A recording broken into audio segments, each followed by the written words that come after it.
السلام علیکم دوستو، میں ہوں آپ کا ٹریولاگر۔ آج ہم لوگ شمالی یورپ میں واقع ایک ایسے ملک کی سیر کریں گے جو ہم جنس پرستوں کو تسلیم کرنے والا دنیا کا سب سے پہلا ملک ہے۔ یہ دنیا کا ایک ایسا انوکھا ملک ہے جہاں پیدا ہونے والے بچوں کا نام ان کے والدین کی بجائے حکومت طے کرتی ہے۔ یہ دنیا کا ایک ایسا عجیب و غریب ملک ہے جہاں کے لوگ اپنے ہی ملک کا جھنڈا جلاتے ہیں، اور اس ملک کا موجودہ جھنڈا دنیا کا سب سے پرانا زیر استعمال جھنڈا ہے۔ آج ہم لوگ جانیں گے کہ اس ملک کے لوگ دنیا کی مہذب ترین قوم ہونے کے باوجود کسی کو پلیز کیوں نہیں بولتے۔ اس ملک پر قدرت اتنی مہربان ہے کہ یہاں ہر دوسرے دن یعنی آدھا سال بارش ہوتی ہے، اور دنیا کی سب سے بڑی بچوں کے بلاکس بنانے والی کمپنی لیگو اسی ملک سے تعلق رکھتی ہے۔ ہم بات کر رہے ہیں دنیا بھر میں اپنی سائیکلنگ کے لیے مشہور اور بلوٹوتھ کے بانی ڈنمارک کی۔ تو سفر شروع کرنے سے پہلے جلدی سے ویڈیو کو لائک اور چینل کو سبسکرائب کر دیں۔ ڈنمارک کا آفیشیل نام دی کنگڈم آف ڈنمارک ہے۔ ڈنمارک بحیرہ شمالی اور بیلٹک کے درمیان شمالی یورپ میں واقع ایک جزیرہ نما چپٹا ملک ہے۔ ڈنمارک کا سب سے اونچا نقطہ زمین سے صرف 172 میٹر اونچا ہے۔ ڈنمارک کی زمینی سرحد صرف ایک ملک جرمنی کے ساتھ ملتی ہے، لیکن ڈنمارک کے پڑوس میں سویڈن، ناروے، فن لینڈ اور آئس لینڈ جیسے ممالک موجود ہیں۔ ڈنمارک اور سویڈن کی سرحدیں ایک پل کے ساتھ آپس میں جڑی ہیں، جبکہ ڈنمارک کے باقی پڑوسی ممالک تک ٹرین سے پہنچنا ممکن ہے۔ ڈنمارک ایک ایسا عجیب و غریب ملک ہے جو اپنے جھنڈے کی بجائے دوسرے ملکوں کے جھنڈوں کو عزت دیتا ہے۔ اس کا اندازہ آپ اس بات سے لگا سکتے ہیں کہ ڈنمارک میں کسی بھی ملک کا جھنڈا جلانے کی اجازت نہیں ہے، لیکن اگر آپ کو جھنڈا جلانا ہے تو آپ ڈنمارک کا جھنڈا جلا سکتے ہیں، اور ایسا کرنے سے آپ کو کوئی نہیں روکے گا۔ کوپن ہیگن ڈنمارک کا دارالحکومت اور سب سے بڑا شہر ہے۔ اسے 10ویں صدی میں وائکنگ کے مچھلی پکڑنے والے گاؤں کے طور پر استعمال کیا گیا۔ 15ویں صدی میں بادشاہ ایرک نے اسے ملک کے دارالحکومت کا درجہ دے دیا۔ بادشاہ کرسچین چہارم نے 17ویں صدی میں اسے وسعت دی اور اسے جدید بنا دیا۔ آج کوپن ہیگن اپنی تاریخی مقامات اور ڈنمارک کی خوبصورتی کی علامت ہے۔ ڈنمارک کے لوگ پڑھے لکھے اور کھلے ذہن کے ہوتے ہیں۔ ڈنمارک میں سب ایک دوسرے کو عزت دیتے ہیں اور کوئی بھی خود کو ایک دوسرے سے بہتر نہیں سمجھتا۔ ڈنمارک کے لوگوں کی اکثریت متوسط طبقے سے تعلق رکھتی ہے، جبکہ ڈنمارک میں بہت ہی کم لوگ غربت کی لکیر سے نیچے ہیں۔ دنیا کی سب سے بڑی بلاکس بنانے والی کمپنی لیگو ہے، جو مختلف ڈیزائنز اور چیزوں سے متاثر بلاکس تیار کرتی ہے۔ ڈنمارک کے لیے خاص بات یہ ہے کہ لیگو کا تعلق ڈنمارک سے ہے۔ لیگو کمپنی کی بنیاد ڈنمارک میں ہی رکھی گئی، اور لیگو کا اصل لیگو لینڈ بھی ڈنمارک میں ہی موجود ہے۔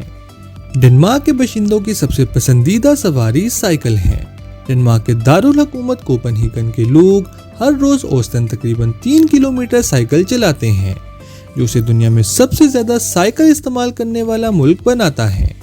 کوپن ہیگن کے لوگ ہر روز دنیا میں 35 گنا زیادہ سائیکل چلاتے ہیں۔ ڈینش لوگوں کی سائیکل سے محبت کا اندازہ آپ اس بات سے لگا سکتے ہیں کہ ڈنمارک میں ہر 10 میں سے صرف 4 لوگوں کے پاس کار، جبکہ ڈنمارک میں ہر 10 میں سے 9 لوگوں کے پاس سائیکل ہے۔ ڈنمارک صرف 42,952 مربع کلومیٹر پر مشتمل ایک چھوٹا سا جزیرہ نما ملک ہے، جو 444 جزائر پر مشتمل ہے، جن میں سے صرف 76 جزائر آباد ہیں۔ ڈنمارک کی کل آبادی 5.9 ملین افراد پر مشتمل ہے، جن میں تقریباً 85% آبادی ڈینش، 1.1% ترکش اور باقی کی 14% آبادی دوسرے نسلی گروہوں سے تعلق رکھتی ہے۔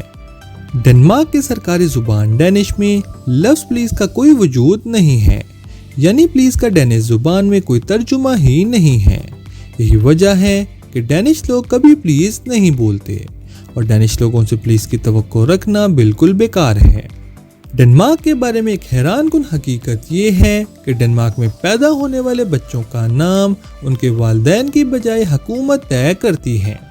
ڈنمارک کی حکومت نے 7,000 ناموں پر مشتمل ناموں کی ایک لسٹ تیار کر رکھی ہے، اور ملک میں پیدا ہونے والے ہر بچے کا نام اسی لسٹ میں سے رکھنا لازمی ہے۔ और इन नामों के अलावा कोई और नाम रखने की इजाज़त नहीं है। डेनमार्क की तारीख 8वीं सदी के दौरान वाइकिंग के ज़माने से मिलती है, जब डेनमार्क के वाइकिंग्स वाज़ेह योद्धा समझे जाते थे। डेनमार्क के शाही खानदान का इसी दौर से आगाज़ हुआ, जो कि यूरोप के सबसे पुराने शाही खानदानों में से एक है। डेनमार्क की सल्तनत की बुनियाद का सेहरा किंग गुस्ताव दी ओल्ड को दिया जाता है। 14वीं सदी के कलमार यूनियन के दौरान डेनमार्क, नॉर्वे और स्वीडन एक ही बादशाह के नीचे मुत्तहिद हो गए। इसके बाद से डेनमार्क मुख्तलिफ बादशाहों के ज़ेर तसल्लुत रह चुका है। भला आखिर मई 1945 में डेनमार्क ने जर्मनी से आज़ादी हासिल की। डेनमार्क का कोई कौमी दिन नहीं है, क्योंकि उसे कभी भी किसी बाहरी ताकत ने नौ आबादियाती नहीं बनाया। अलबत्ता डेनमार्क 5 जून को आयन के दिन को कौमी दिन के तौर पर मनाता है। 1989 में हम जिन्स परस्तों को तस्लीम करने वाला डेनमार्क दुनिया का सबसे पहला मुल्क है। 90 की दिहाई में उठाया गया ये कदम डेनमार्क की आज़ाद पसंद सोच की नुमाइंदगी करता है।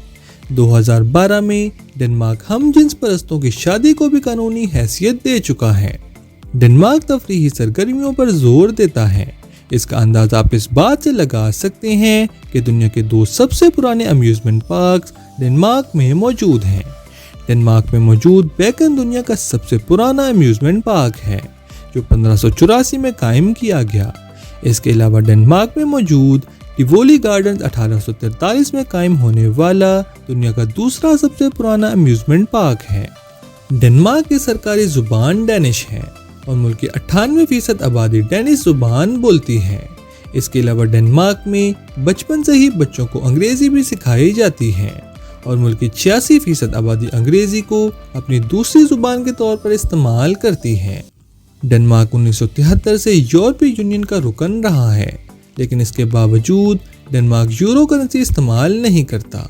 डेनमार्क में इस्तेमाल होने वाली सरकारी करेंसी डेनिश क्रोनर है। डेनमार्क का सरकारी मजहब इवेंजलिकल ल्यूथरन है और मुल्क की तकरीबन 75% आबादी इसी मजहब से ताल्लुक़ रखती है। इसके अलावा तकरीबन 6% आबादी इस्लाम और बाकी की 19% आबादी दूसरे मज़ाहिब से ताल्लुक़ रखती है। डेनमार्क का कौमी खाना स्टेट फ्लेस्क है, जो एक क्लासिक पोर्क डिश है। डेनमार्क का कौमी जानवर और कौमी परिंदा म्यूट स्वॉन यानी गूंगा हंस है। डेनमार्क एक जजीरा नुमा मुल्क है। यही वजह है कि डेनमार्क में बहुत ज़्यादा बारिश होती है।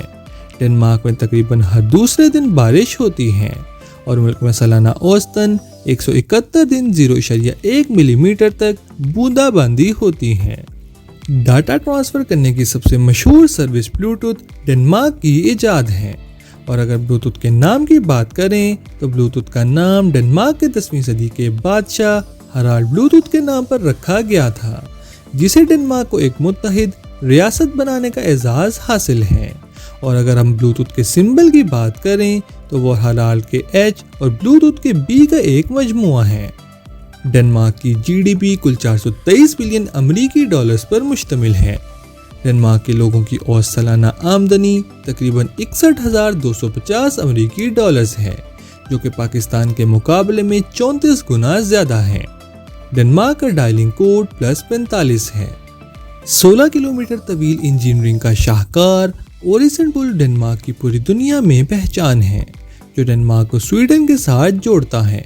1999 में तैयार किया गया ये शानदार पुल मुसाफिरों को कुछ ही मिनटों में एक मुल्क से लेकर दूसरे मुल्क का एक आरामदेह सफ़र फराहम करता है। डेनमार्क यूरोप के सबसे पुराने मुल्कों में से एक है। इस तारीखी मुल्क में वाइकिंग्स और दूसरे पुराने अदवार के शानदार मकामात मौजूद हैं, जो उसे तारीखी खूबसूरती से माला माल बनाते हैं। और यही दिलकशी पूरी दुनिया के तारीख से मोहब्बत करने वालों को मुतासिर करती है। और हर साल तकरीबन 15 मिलियन अफराद डेनमार्क की खूबसूरती देखने आते हैं। तो ये थे डेनमार्क के बारे में चंद ऐसे हक़ाइक़ जो वाकई हैरानकुन हैं। उम्मीद है आपको वीडियो पसंद आई होगी। अगर अभी तक आपने हमारे चैनल को सब्सक्राइब नहीं किया तो जल्दी से वीडियो को लाइक और चैनल को सब्सक्राइब कर दें। किसी नए मुल्क की कहानी लेकर जल्दी आपकी खिदमत में हाजिर होंगे। तब तक के लिए अल्लाह हाफिज़।